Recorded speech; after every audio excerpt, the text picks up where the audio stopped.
Hello and welcome to Behind the Lines. I'm Diane Dayton. Today we're going to talk about basketball, actually a lifetime of basketball, and a very cool championship that's an international championship. And with us right now, we have some people that's going to give us the background and also somebody who was there and is a champion as well.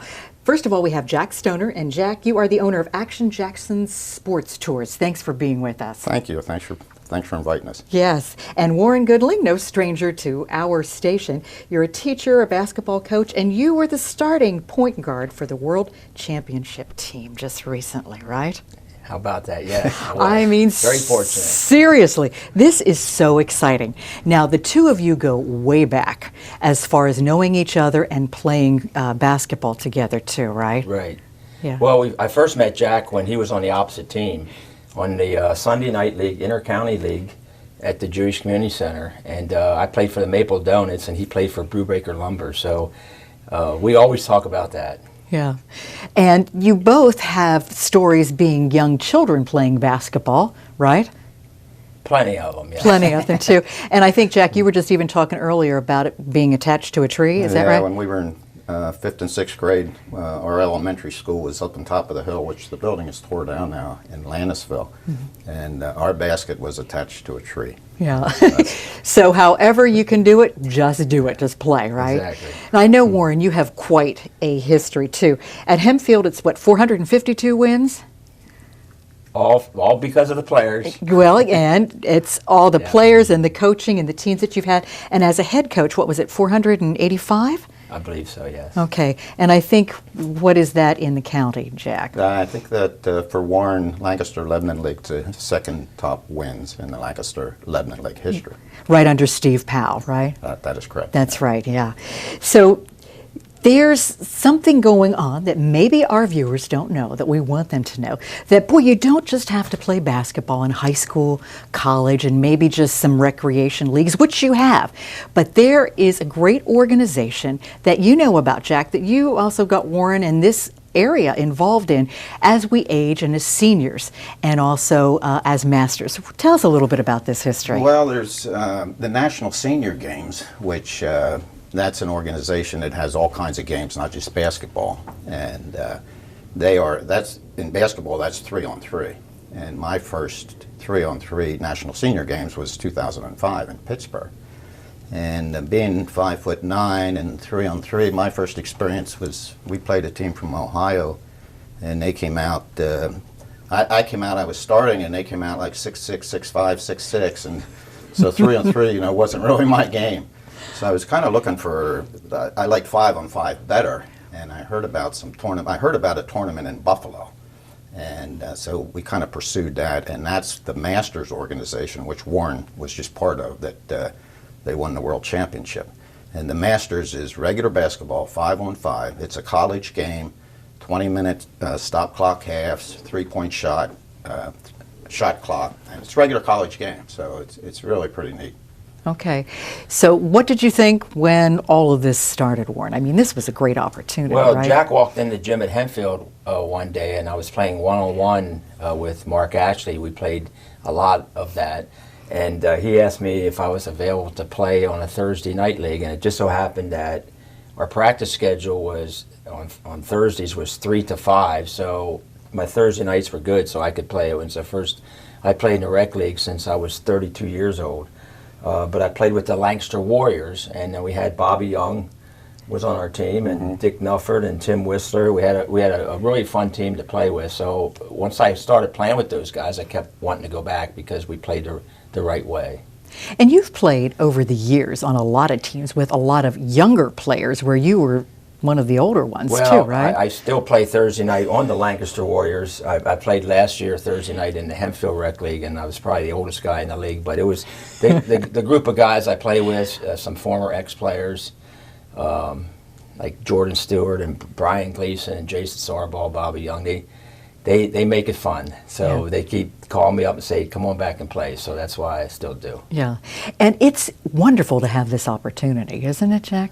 It is. Yeah, it is. It's Well, I played last night, actually. I haven't played for a little while since I got back from New Mexico to the senior games. I was out in Albuquerque in July, and I've been kind of busy. I haven't played. So I played last night. I had the opportunity, and I'm a little stiff this morning. Yeah. So you do get, you wake up and you have aches and pains, and it's like, why do you do this? But I always say it's a good stiff, it's a good stiff. Right. But it was really fun to get back out and playing again. Yeah. So when you were playing nationals, tell us a little bit about what that was like and what the national team was like and how all of that came together, Warren. Well, it all came together because I played with Jack's Lancaster Warriors, and we had played in Buffalo, a tournament about 3 years. We played in the New York City Masters tournament. We played at Tampa 1 year. We played at Coral Springs. So I played with Jack and Randy Good from Lancaster here, and Jeff Ebner from Reading, and all the guys from the Lancaster Warriors. I say we're about an hour away from Lancaster, and we were on a unique team because most of the teams had like all-star teams of guys from all over. But anyways, I played with the Lancaster Warriors, and we had won some tournaments and did well in some others, and as a result of that, I got asked to play on the Team USA for my age group at age 65. So now when I joined that team in 2018, it was guys from all over the country, which I played against we all played against every guy on my team. We played against them when we were Lancaster Warriors. So I played with these guys from all over, and it was a very easy transition because I knew their games. Yeah. Yeah, and you know each other. So what are some of the backgrounds of some of these people that are a part of the team? Well, Big John from Arkansas, Hutchcraft, he's probably the all-time winningest basketball coach, high school coach in Arkansas. Oh, wow. And he played at Arkansas State. And so when we talk basketball, it's pretty natural for him to talk. We talk X and O's and things like that. But Mel Maka's from Chicago. He played Division II basketball. He's a great shooter. Ricky Greenwood played at SMU. He's from Chicago. Herm Harris is from Atlanta. He played at Louisiana Tech. So there's just a lot of background of all different types of background. We have Harry Yizzy, who is a Navajo Native American who runs all day, and he just never stops running. Wow. And he can really shoot it. So he's from Arizona, and he says he has to run 5 miles to go shoot at a basketball hoop, and he does. So it's a really unique group. Yeah. So there was a real interesting chemistry with this group, wasn't it? Yeah, and we played together now for 5 tournaments, and it's a very it's like the rule is number 1, hit the open man. Everybody is willing to pass, and number 2, the more you hit the open man, the more you get the ball back. So it's a very team-oriented style of play. Yeah. So it was a lot of fun. Yeah. So you talk about this Masters League. It's broken down in age and grouping. Explain a little bit more about that, Jack. Well, the Masters basketball started in 1985 in Florida, and in Jacksonville, I think, is where it started. And they actually were sanctioned by the AAU. And the first couple of tournaments were ran down there, and then they moved it. Some guys organized it in Coral Springs, and then it went back. And they actually had a couple tournaments, one in Jacksonville, one in Coral Springs. And then the Jacksonville tournament now is in Clearwater, Florida. They moved it there. It's no longer sanctioned by the AAU, but it is a corporation. The Masters Basketball Corporation is actually the tournament in Coral Springs, which is, if you go to the website mastersbasketball.com, it's the Coral Springs tournament, and that's kind of the class of the tournaments. It's, if you win that, you're kind of won the national championship. And the Clearwater still goes on as a good tournament. There's tournaments all around now. There's one in Detroit. There was one in Buffalo that they haven't, which was a very good tournament that we won 2 times. And that no longer is available because they had a little conflict there getting the facilities. We used to play at the University of Buffalo, which was really nice.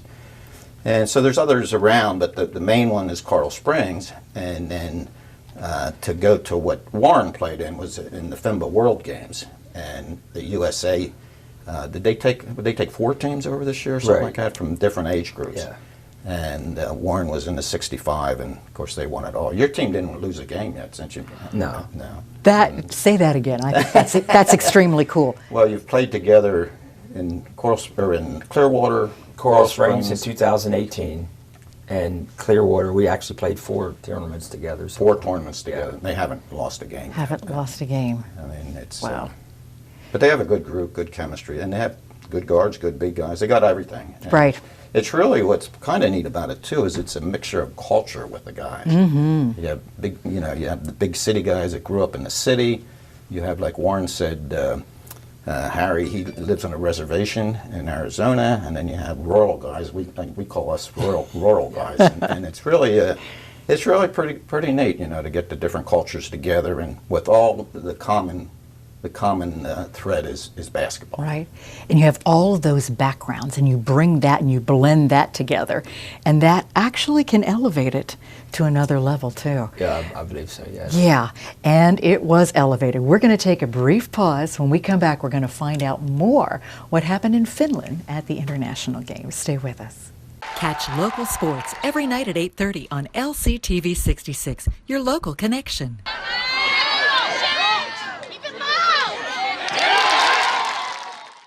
Welcome back to Behind the Lines. We're talking about basketball, and basketball on a very high level, and a Masters tournament. And we are still with Jack Stoner and Warren Goodling. And a lot of you know them from being around in the area and playing basketball. Now, we were starting to talk before we went to break about this international tournament as Masters, what you went to. Now, there were 4 teams that went, and there were different age groups. How did it break down, Warren? Well, we had a team in the USA had a team in the 50 age group. They had a team, actually had 2 teams in the 60s.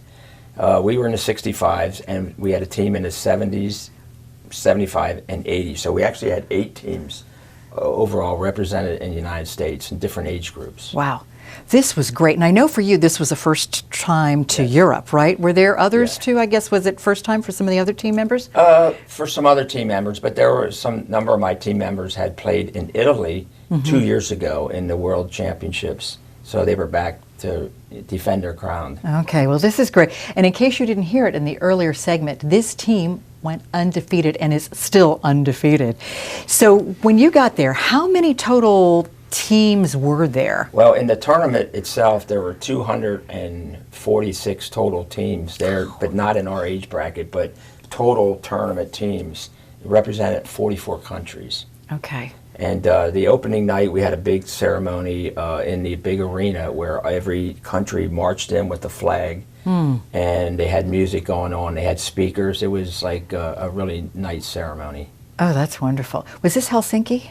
We were in Helsinki, yes. Okay. And a lot of the games were played in Espoo, which is right down the road from Helsinki. Okay. So when you got there, I mean, what was it like? Well, we got there, the first thing we got there, and it was all about when we shooting around tomorrow.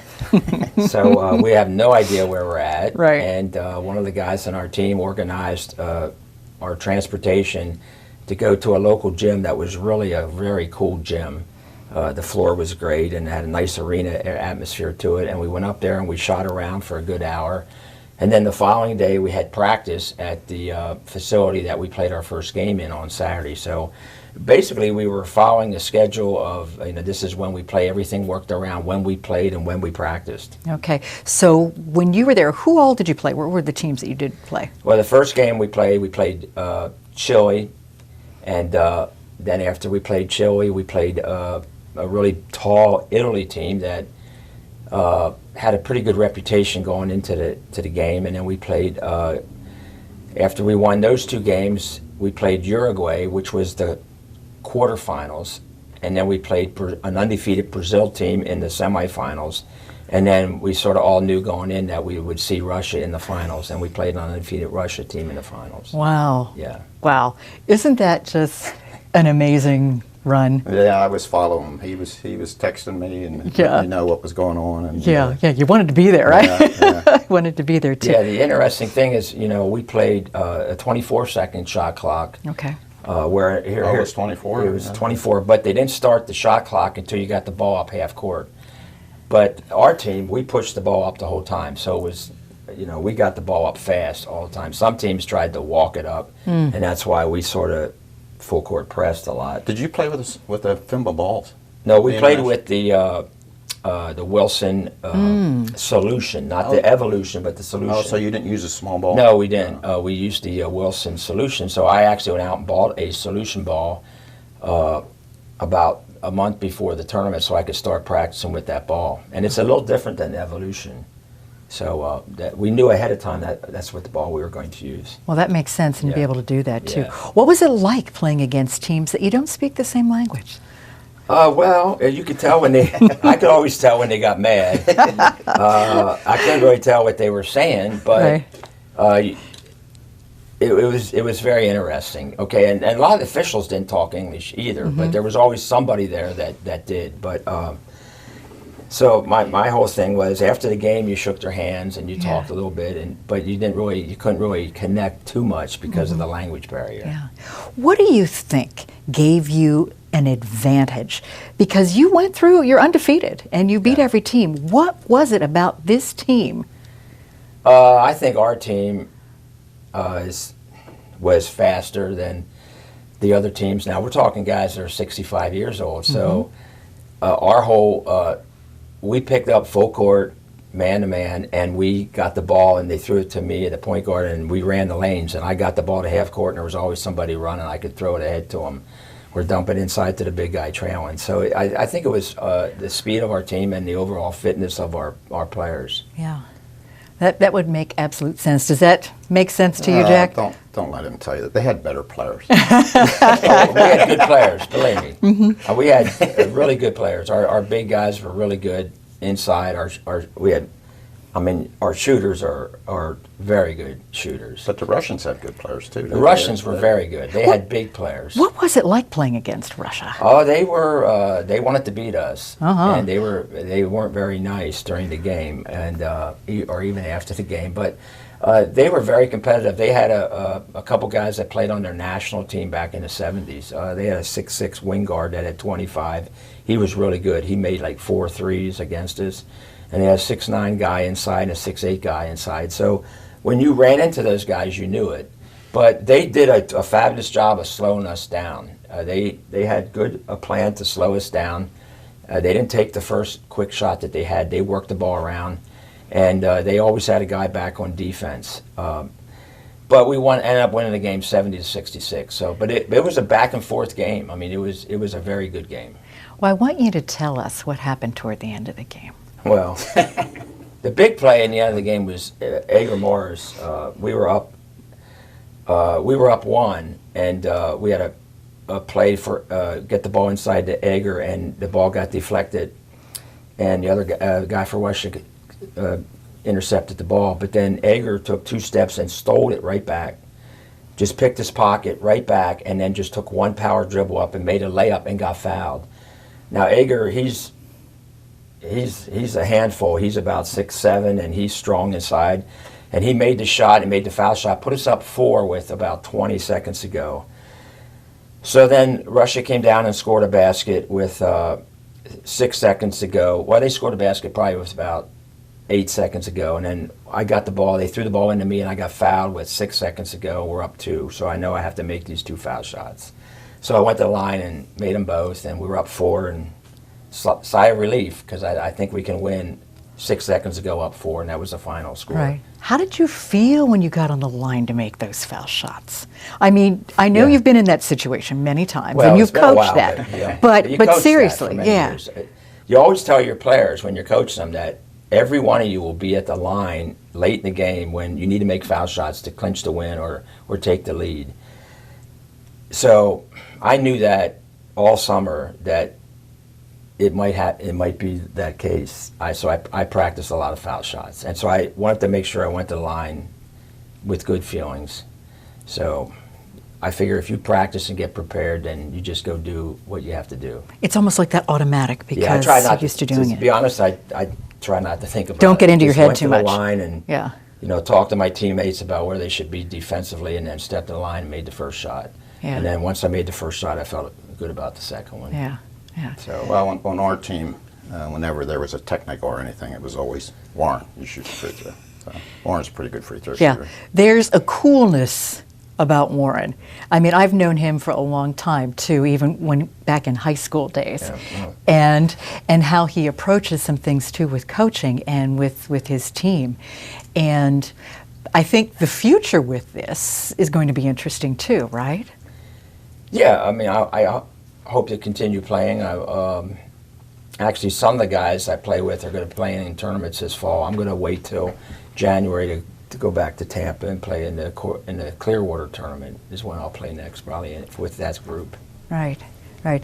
Having this opportunity for different age groups like this is really wonderful, isn't it, Jack? It really is, and there's a lot of people don't know about it. Right, and that's why we're here. Yeah, a lot of people that really don't know about it, and you go to the tournaments, we're always looking for teams. And it's, guys can still, I always tell people just don't stop playing, because once you stop, then it seems like you're kind of done. Right.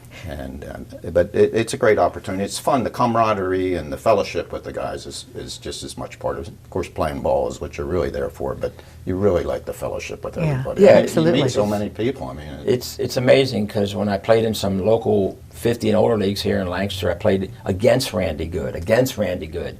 Randy Good's from Lancaster, and we always played against Randy Good. But now we had him on the Lancaster Warriors team. He's like, I love playing with Randy Good. And Randy was real close to playing on our team in Finland. Had he been able to work out his work schedule, he would have been invited to go with us. In fact, he was invited. He just couldn't make it because of his work schedule. But I didn't know Randy Good really until I played with him on the Lancaster Warriors, and then I feel we click when we play together, yes. Yeah. Yeah, there's a lot to be said for continuing to be active as you age, right, Warren? Yeah, it's all, the common thread is the basketball, but you meet people from all over, and it's we're all just happy to be able to still do it. Yeah. Well, it opened up a whole new world to you, too, because is it 10 years you've been retired from Hempfield as a coach? Yeah, my last year was 2010, so people say, what have you been doing? I'm doing a lot of fishing and a lot of playing basketball. Yeah, and that will be continuing too. Hopefully, yes. All right. So, Jack, you were talking about trying to get more people involved with this. Is there a pitch you'd like to give? Well, if you like ball and get in shape and keep playing and check out the Masters tournaments have a website on there that you can go on as a free agent for teams to pick you up. And just give a little put you on there, and there's always teams that are looking for players. Yeah. Warren, do you have anything to add to that? No, it's when you see the young players play, they play with so much athleticism and quickness and things like that, which is all good. But as they keep working and developing their skills, it's something, I tell the young kids that, you can play this game forever. Continue to develop your skills, continue to work on your wellness and your fitness, and you can continue to play this game, and you can meet a lot of great people. Yeah, well, that's what you're doing and continuing to do. Thank you both for taking time today and coming in and telling us about this wonderful tournament that you were a part of. International champs, that's extremely cool. Once again, congratulations. Thank you for all you do in the community. I'd like to say thank you for joining us today on Behind the Lines. I'm Diane Dayton. Remember, keep looking behind the lines. You might be surprised what you find.